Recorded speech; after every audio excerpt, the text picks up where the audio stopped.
This is a stamp video about sending postcards. I'm in Italy, Venice to be specific, and I brought along with me a small collection of Italian postage stamps that I intend to use on postcards to send to friends and family. Just like many of you, I love to send postcards while traveling on vacation. But let's be real, finding a wonderful mix of stamps that can be sent on postcards internationally is not too easy, and perhaps getting more and more difficult. So I brought my own, a mix of stamps that I acquired before my trip, and I think it'll give us an opportunity to have some fun with Xtremephilately, the art of exploring the actual places and things that stamps represent. Maybe Italy stamps can inspire some adventure along the way. This isn't a detailed video about Italian stamps, just a little postal fun while I'm on vacation. So let's see what we can learn. As it was the start of our first full day in Italy, I was hoping to make my jet lag a little less noticeable for the camera. And so we headed to the heart of Venice, St. Mark's Square, to wake up with a bit of breakfast and an opportunity to explore our first stamp at Cafe Florian, one of the oldest coffee houses in the world that was established in 1720. The stamp that brought us here was issued in 2020, celebrating the 300th anniversary of the cafe.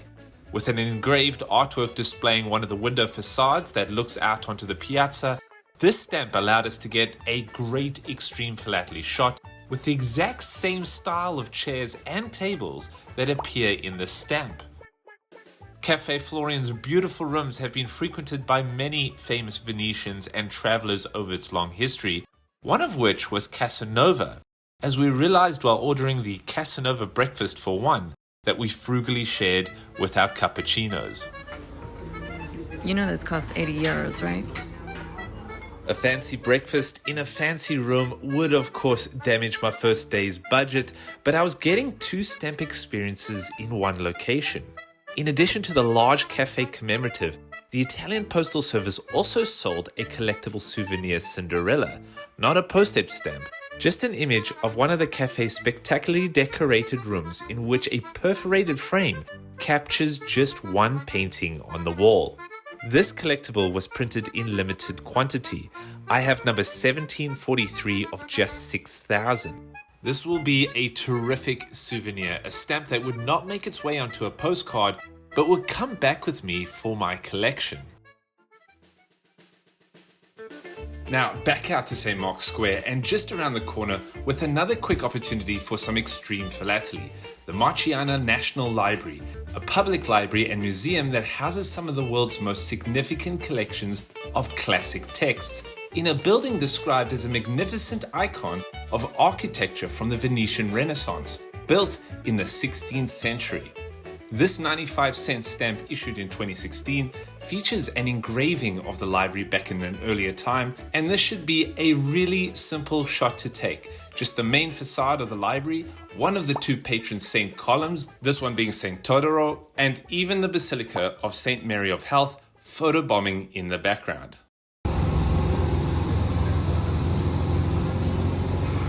Of course, a little construction to make it more of a challenge, but in the end, it's not a bad shot, an addition to my philatelic photo collection and a stamp that I can use on my postcards in Venice. Let's just hope that this is the only construction that I'll experience on this trip. Now, down some narrow streets and across a few bridges, I reach a location for my third Xtremephilately opportunity, this time with a famous Venetian merchant, Marco Polo. There are a few locations around Venice that claim to have a connection to this historical icon, one of which is this building that is said to be on the location of Marco Polo's home where he lived for part of his life. This plain building may not seem like much to look at, but has a plaque commemorating the site of Marco Polo's house, declaring that here was the home of Marco Polo, who traveled the most distant regions of Asia and described them. The stamp that brought us here was issued in 2024, just 5 months before my trip, and commemorates Marco Polo with a famous mosaic of the traveling merchant. Another stamp for a postcard, and another picture for my collection, as I was quite satisfied with my stamp adventures so far. But there is something that I needed to address when it comes to getting stamps for postcards while traveling. You have to be careful to not buy these stamps. These aren't even real stamps, they're actually private post stamps. And I picked them up at a tabacceria, which is a convenience store that also sells souvenirs and postcards. And you'll see them all throughout Italy, especially here in Venice. They're all marked with the letter T on a sign, and they advertise the sale of stamps to send postcards around the world. But the stamps they push on tourists aren't part of the Italian postal service. Just look at these. They don't say Italian Post on them. They actually say GPN, which I think is Global Post Network. I've seen some other brands as well. And they specifically tell you to use only the orange box. Now, on the back, they actually warn you to not use a red Italian post box, and that's because it won't be valid for the Italian Postal Service to send anywhere. These orange post boxes are conveniently placed only outside of tabaccerias, the stores themselves. I haven't seen them anywhere else. I bought these for, and of course they're more expensive than regular stamps to send your postcards around the world. I believe, and a few of you have actually written into the channel about this, the company takes the postcards to somewhere else abroad, somewhere much cheaper where they can enter it into the postal stream, and then they make a profit from that as well. So using these stamps, you may find out that your postcards that you send may take several months to get to their destination, and I've read online that many don't arrive at all. It's a scam. They're deceiving tourists into believing that these are real stamps, forcing them to use a separate postbox, and then ultimately making more money from them. Now, I brought my own stamps, of course, so I can have a variety of stamps on my postcards, but I also went to an Italian post office where there are several of them here in Venice, and the one I went to in St. Mark's Square had a philatelic counter where I was able to speak to a clerk and look through a variety of stamps that I could purchase and add to my collection. So rather do that. Go to a post office or bring your own stamps if you purchase them ahead of time, instead of going to these tabaccerias that sell private post stamps. And I even tried to get some regular stamps from them, and they insisted on these, so not a good deal. Now you can see that they make them quite fun. They use imagery of the local area, and they even give you little emoji stickers to place on your postcards. There's also a little tracking QR code, but from what I've read online, it doesn't really do much. Now, I bought 4 of these because I want to test them out. I want to place them on a postcard and send them at the same time as other postcards that I'm sending with real postage stamps, and see what the time difference is if I actually receive the postcard with these GPN stamps on them. Now, this one is interesting because it has the Rialto Bridge on it. And before we go and explore some other parts of Italy, I have one more Venetian stamp that is the Rialto Bridge. And it might be my favorite Italian stamp of all. So now I need to find that bridge. It didn't take long to find this architectural masterpiece, one of the 4 bridges that cross the Grand Canal and the oldest, standing tall for over 4 centuries. It embodies everything that is romantic and beautiful about Venice, an icon truly deserving of an incredible stamp. This one, issued in 2007. This 60-cent stamp is part of a set celebrating Italian artistic and cultural heritage, featuring stunning line engraved details that capture the essence of the scene with artistic elegance. The depiction of the Rialto Bridge with a single gondolier rowing along the Grand Canal showcases 2 Venetian icons in one stamp. This is a stamp that I was not only going to use on a postcard, but one I had to have in my collection. It is, however, an Xtremephilately challenge, as the image's point of view is from the middle of the canal. Every angle I tried to photograph just didn't do the stamp or the bridge any justice. After a few attempts, I had an idea. Instead of worrying about getting the right angle for a photograph, why don't we put ourselves inside the stamp?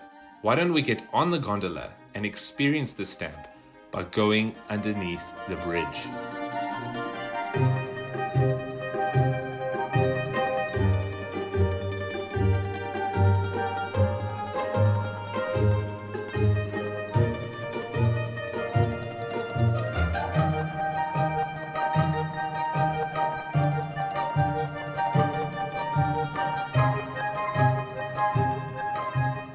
Venice was incredible, and while we did a few stampy things during our visit, they were not the only experiences that we had.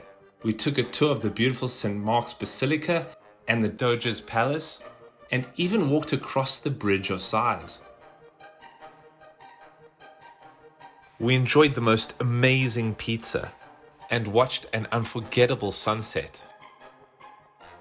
But mostly, we loved getting lost down narrow streets only to stumble upon hidden gems while soaking in the city's timeless charm. Okay, enough of that. Time to apply the stamps and get those postcards dropped off in one of the most scenically placed post boxes that I've ever seen. We then grabbed a gelato and headed to the train station to make our way to our next location, Florence.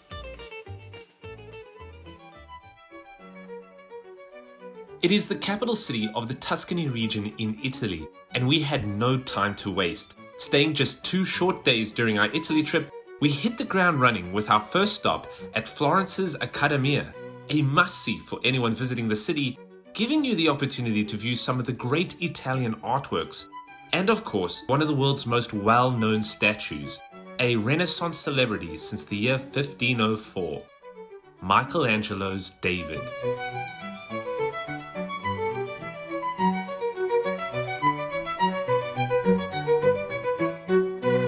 Yes, of course I came here with a stamp. This large commemorative for 70 cents was issued in 2014, showing the upper half of a dramatically lit David, printed in black ink. And I was pleasantly surprised to have no trouble at all taking photos of David or any of the artwork in the Accademia. I was able to create my own artwork, some Xtremephilately, a collaboration, if you will, with Michelangelo and the Italian Postal Service. Pretty cool. Now, from a famous statue to the Ponte Vecchio, which is the world's most famous bridge.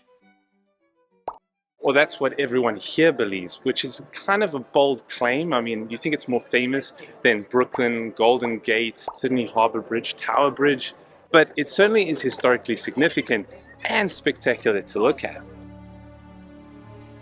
The Ponte Vecchio, meaning Old Bridge, is indeed a spectacular bridge.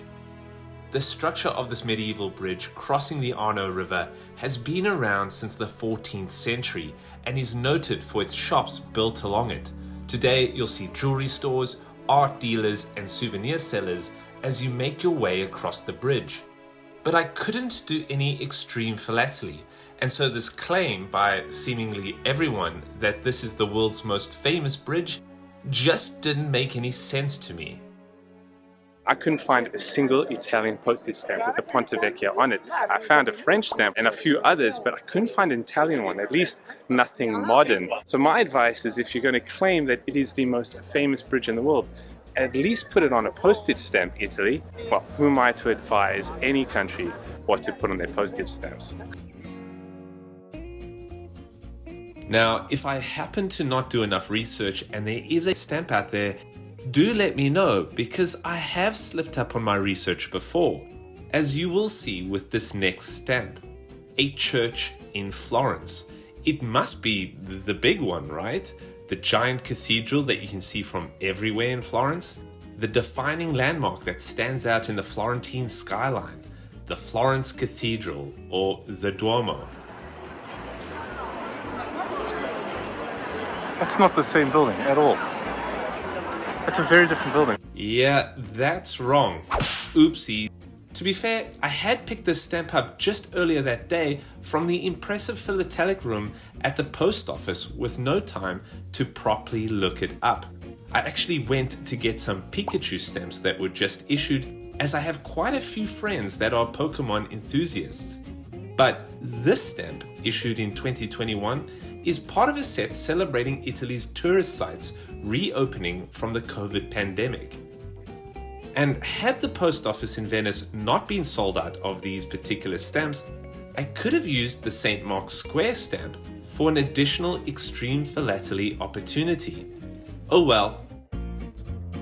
Now back to this dilemma. As we were running out of daylight, I encouraged my supportive wife, to pace through the streets of Florence in the direction of the correct church. The Basilica of Santa Croce. It's the largest Franciscan church in the world, and notable for being the burial place of many famous Italians, including Michelangelo, Galileo, and Machiavelli. Well, we didn't achieve the correct lighting, but it still made for a cool Xtremephilately shot. I actually still had one more stamp for Xtremephilately that night, and it wouldn't require much convincing. Isn't it beautiful? You want to do some more Xtremephilately? No, we're going back. How about a stop for some gelato? The delicious treat is said to have originated in Florence, making the city one of the best places to indulge in this creamy dessert. And yes, I had a stamp for that. This 60-cent stamp issued in 2006 proudly states "Made in Italy," with the image of a traditional gelato vendor and in color a waffle cone with a pink, green and white scoop of gelato.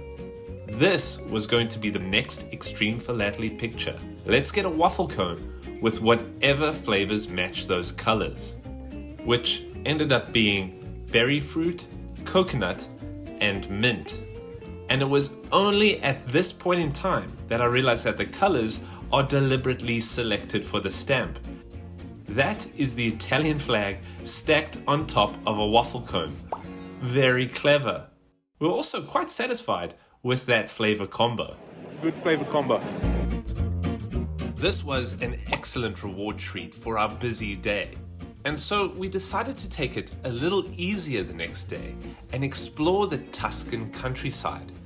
This time, we thought we'd get a little help with a great Italian icon, the Vespa.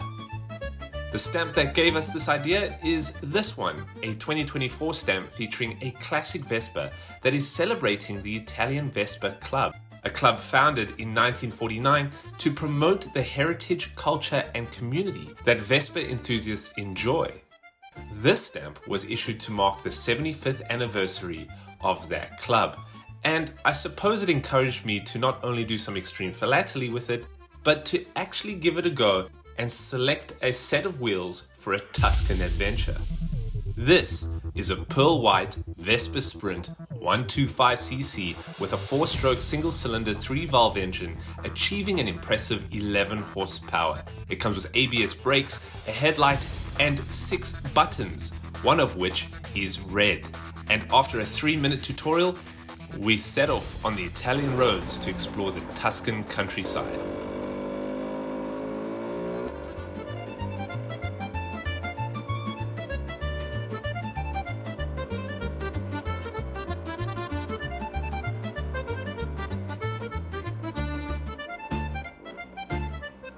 We had way too much fun. We stopped a few times to watch an olive harvest, do some wine tasting, and of course, to just take in the incredible views. But eventually, it was time to start getting ready for our next location. On our way back into Florence, we stopped at a grocery store to pick up a few sodas because I had a stamp and I was researching the subject on the go. This is Tassoni. Is it Tassoni? Tassoni Sidrata. And Sidrata is a non-alcoholic, sweet and slightly sour Italian soda made from citron or cedro fruit. Well, I've done a little more research since then. This stamp, issued in 2023, is celebrating the 230th anniversary of the Tassoni Company's history, which the logo on the stamp confirms since 1793. This company is well known for its clever advertising, which helped to launch a new carbonated beverage in the 1950s, Sidrata, becoming one of the most popular beverages in Italy. And if it wasn't for this stamp, I probably wouldn't have known about it or tried it. Okay. Let's cut my review there. Laura quite liked it. I like it. Okay, it's time to write and stamp my postcards and then drop them off in the nearest postbox. We achieved 2 more Xtremephilately moments today, so I was quite proud of another productive day. But now we were getting on the train for a trip 2,000 years back in time, to Pompeii via Naples. During our trip, I began to prepare my postcards because I needed to do a little mathematics. Delivered straight to my hotel in Florence from an eBay purchase, I now had a full sheet of 1989 Pompeii stamps worth 500 Italian lire each. This was part of a long-running series showcasing tourist sites. This Pompeii stamp features an illustration or painting of the Pompeii Forum with recognizable ruins, especially the Arch of Augustus next to the Temple of Jupiter. And then, of course, Mount Vesuvius, the active volcano that's just hanging out in the background. I've always had a used Pompeii stamp in my collection that I treasured as a young collector, a place that I've hoped to visit one day and see the ruins myself.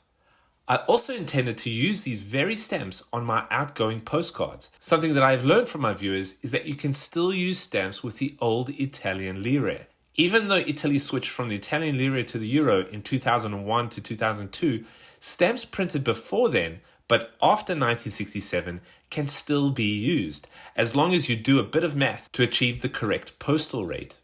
Thanks to some folks on social media, I referenced the European Central Bank's website to obtain Italy's fixed conversion rate, €1 equaling 1,936.27 Italian lire, meaning that these 500 lire stamps should be 25 euro cents each. I wanted these to be working stamps, stamps that actually contributed to the rate, and not vanity stamps that didn't matter if I added them or not. And this wasn't as easy as I thought it would be, as most Italian stamps sold in post offices today don't have a numeric face value, but are rather a regional forever type stamp. For example, one of the stamps I used is this B stamp, valid for sending post domestically. At the time of this video, it was €1.25. This stamp, issued in 2023, was celebrating Naples as the winners of the recent Italian football championship. I know, it's not exactly a Pompeii stamp, but its proximity to Mount Vesuvius and Pompeii, and the fact that I was traveling through Naples, gave me enough reason to feel satisfied with the pairing. Now this, with the 25-cent Pompeii stamp, equaled €1.50, meaning that I needed another 95 cents to reach the rate for the Americas. Luckily, the post office had some earlier stamps with a numeric value. These feature Mickey Mouse, or the Italian name Topolino, and they celebrate Mickey's 90th birthday. They have a value of 95 euro cents, putting these cards at exactly the correct rate to send to the Americas. What does Mickey have to do with Pompeii? Absolutely nothing, I think. Did I do my math correctly, and will these postcards make it to their destinations around the world? We'll see. After assembling the postcards and savoring our ride through Italy, Mount Vesuvius made its dramatic entrance, transporting us back to 79 AD in the Roman city of Pompeii. And we quickly realized we were unprepared for just how profound this experience would be. From strolling through the ancient streets of this remarkably preserved city to stepping inside its theaters and villas, this is an experience that is worth going out of your way for.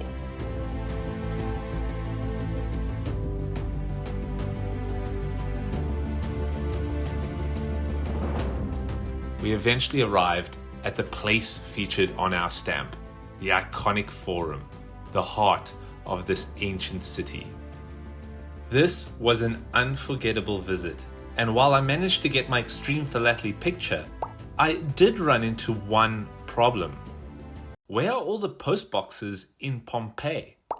It turns out the nearest post box was far, far away, according to the gift shop folks who sold postcards. So I ended up dropping the cards off in Naples. It would have been cool to get a Pompeii postmark, but this will have to do. Now, off to Rome. This is the final destination of our Italy adventure, and we were excited to see everything that Rome had to offer. Well, it turns out that we didn't go at the best time to visit Rome. The city was preparing for the 2025 Jubilee, a special year for the Catholic Church that expects to see more than double the amount of tourists Rome usually gets throughout the year. So Rome was doing some renovations and cleaning up a bit. Even the famous Trevi fountain wasn't fountaining. But there was a fountain that was working, and I had a stamp for it. the Fountain of the Boat, or Fontana de la Barcaccia, found at the foot of the Spanish Steps. This fountain resembles a half-sunken ship with water overflowing its sides, and was apparently inspired by a flood in the 16th century that carried and deposited a boat in this very piazza. The stamp I have is from the same tourist set that gave us the Santa Croce stamp issued in 2021 and features both the fountain and the Spanish Steps in the background. This time, there was no uncertainty as to whether or not I had the correct location. The stamp blends in so well with real life. The colors were perfect. And while this was one of the easiest Xtremephilately photos from the trip, it might have come out the best. We then took a brisk walk up the 135 Spanish Steps to enjoy the view and listen to the sounds of Rome. You know what? Before we wrap this up and get to our final site, let's get a quick refreshment, and preferably one with martini vermouth, because, well, I had a stamp. This 2023 stamp was issued to celebrate the 160th anniversary of Martini and Rossi, the Italian beverage company founded in 1863, best known for its martini vermouth, a blend of wines infused with herbs and spices, giving it a distinctive sweet taste. It has become a key ingredient in several iconic cocktails, including the Negroni and the Spritz, both of Italian origin. The stamp's image features a woman wearing a large floppy hat while enjoying a cocktail, which we can only assume is a Spritz. And so, inspired by this, we ordered a couple of Chandon and Martini Spritzes at the Martini and Rossi restaurant in Rome. And with just the addition of a floppy hat, we managed to capture another great photo for my Xtremephilately collection. Perfetto. What do you think of the view? Beautiful view. Oh, and look at that. Peeking at us over the construction is the final site that we absolutely must explore. An ancient arena and one of the world's most recognizable landmarks that has somehow stood for almost 2,000 years. Rome's Colosseum.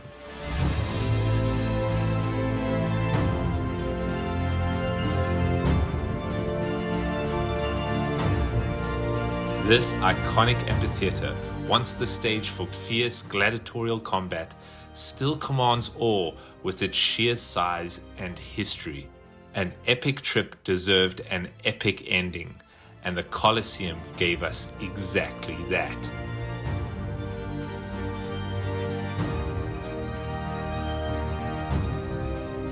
A stamp did not bring us here, but I did have this one, issued in 2004.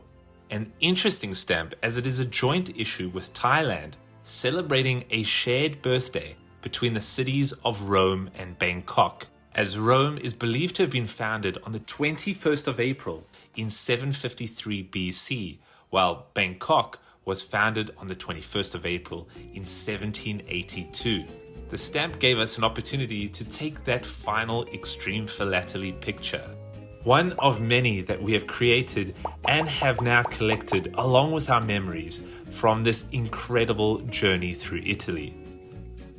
And as it was the end of our trip, it was time to write my postcards in what might be one of the most epic places that I've written postcards from. I think Italy has done a really great job of highlighting its culture, its achievements, and what it's proud of through modern postage stamps. And I really enjoyed this challenge while exploring a country. I've also done a video on Vatican stamps and sending postcards from Vatican City, so I'll place that link in the video description if you want to check that out. Now I'm going to go ahead and find a post box to mail these postcards, but if you enjoyed the video, please let me know in the comments below. As always, thank you for watching and happy exploring.